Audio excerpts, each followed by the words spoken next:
called Cancer and Autism Connection to Cell Phone and Wi-Fi Use. And we're going to go through a bunch of different data that's not supported, ironically, that's not supported by the U.S. The United States of America doesn't really support this data, but this data is supported amongst a lot of scientific labs all over across the world. And you have to ask yourself, why? And we're starting to see a lot of people that's coming in with salivary gland tumors, a lot of people coming in with glioblastoma tumors on their brain. We're seeing a bunch of people popping up with prostate, testicular cancer, fibroids, a bunch of ovary cancer, breast cancer, and we wondering why. And then when you see it, these are our cell phone use areas, or these are our cell phone storage areas. Most men put their cell phone in their pocket, which is right by their testicles or right by their prostate. Most men put their phone in their back pocket, right where their tailbones at. Most women love to put their cellular phones in their bras. So you're starting to see wherever this antenna is at that's inside the cell phone, we're seeing basically mutagenic cells starting to take place, and then we see a bunch of agglomeration, or what you would call coagulations of cells, and then cancer happen. And then when you actually link this to autism, y'all, it's crazy. And the reason why I feel comfortable speaking about this, because these are not things that I'm just saying. These are actually science-based articles that's been actually studied and experimented in laboratories, showing that cell phone can give you cancer, the use of Wi-Fi can give you cancer, and it can cause autism and all types of stuff. So I'm comfortable with saying that because the data shows that. So you can't flag this and take it down, because these are not my words. Instagram, YouTube, and Facebook, this is y'all own words. So if y'all ready to get this started, type in some nines. Ironically, I know it sounds crazy. I'm on here telling you that your cell phone is killing you, and I'm on the cell phone, going live on the cell phone while I tell you that. So to people that's gonna get in the comments to say that, like, well, we on the cell phone watching you talking about how the cell phone kills us, I'm just going to say limit your cell phone use. Make sure that it's not on your persons. If you want to walk around with it, put it in some type of bag, a carrier. Never put it on your skin. Don't put it in your pocket. Make sure that it's at least 2 to 3 feet away from you if you're going to be on it more than 10 minutes like I am now. If you're using your cell phone, use it actually on speakerphone. Keep it away from your head.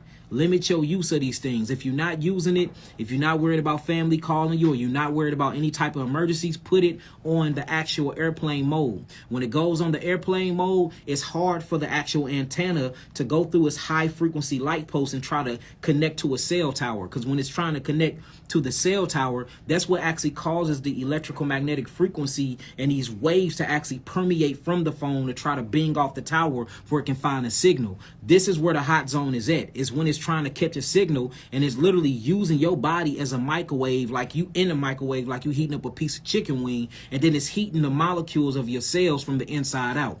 We all understand and we all know that the body comprises of at least 80 to 85% water, and the brain at least 80 to 92%. Of course, it's academia. Everybody say 92%. Some people say 87%. That's here or there. But that we know that the brain have a highly significant amount of water that's in it, and we know that the body have a highly significant amount of water in it, whether we're talking about H3O2, H3O, or H2O.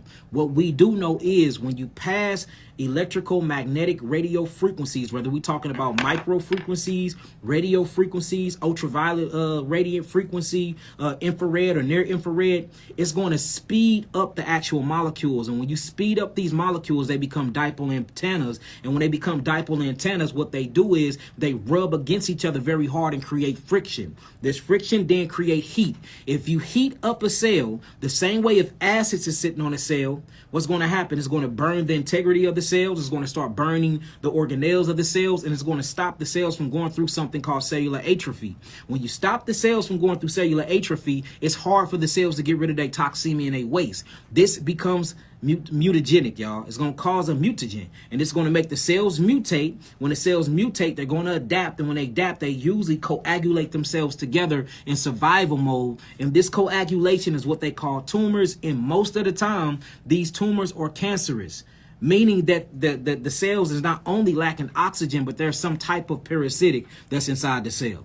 So I'm going to take y'all through my notes. I'm going to take y'all through these articles. We're going to go through it. And then the beautiful thing about Yahki is I always give you a solution at the end. So I gave y'all a solution in the beginning, but we're going to get into herbs and we're going to get into exercises and a lot of other things that you can do after you hear the information for yourself, where you can keep you and your children out of this situation. There is without a shadow of a doubt, y'all, that cell phone use, heavy cell phone use, you putting your children in front of these Wi-Fi routers, you putting your children in front of TVs all day, and you're letting tablets and cell phones raise your children. It is causing them to be autistic. It is messing up their brain cells. It gives them memory loss. It gives them very, very bad, poor behavior. It's a crazy study that showed they actually took children, y'all. They took children that mothers use the cell phones a lot, and they watched these children grow for 15 to 20 years, and they took other children that mothers did not get on the cell phones.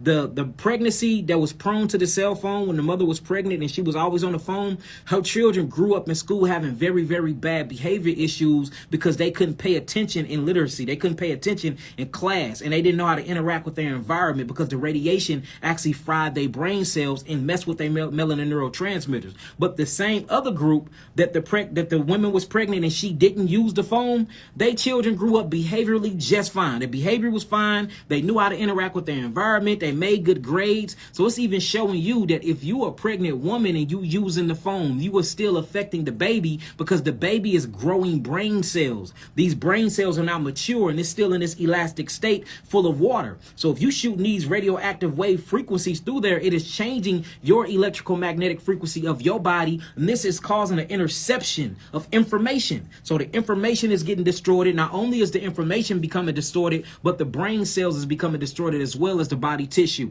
We have to remember that it's three things that runs the body: the blood, the nerve, and the lymph. The blood is full of water. The nerve moves through water and electricity and anions and cations. And the lymphatic system is full of water. Your cells are full of water. It's called the interstitial fluid of the body. Their cells float on top of water, y'all. That's how they migrate and make their way around to different communities within inside of your molecular structure.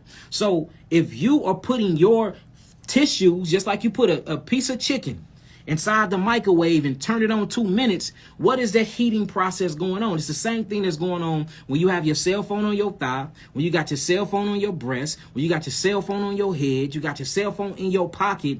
You are becoming a piece of chicken in a damn microwave.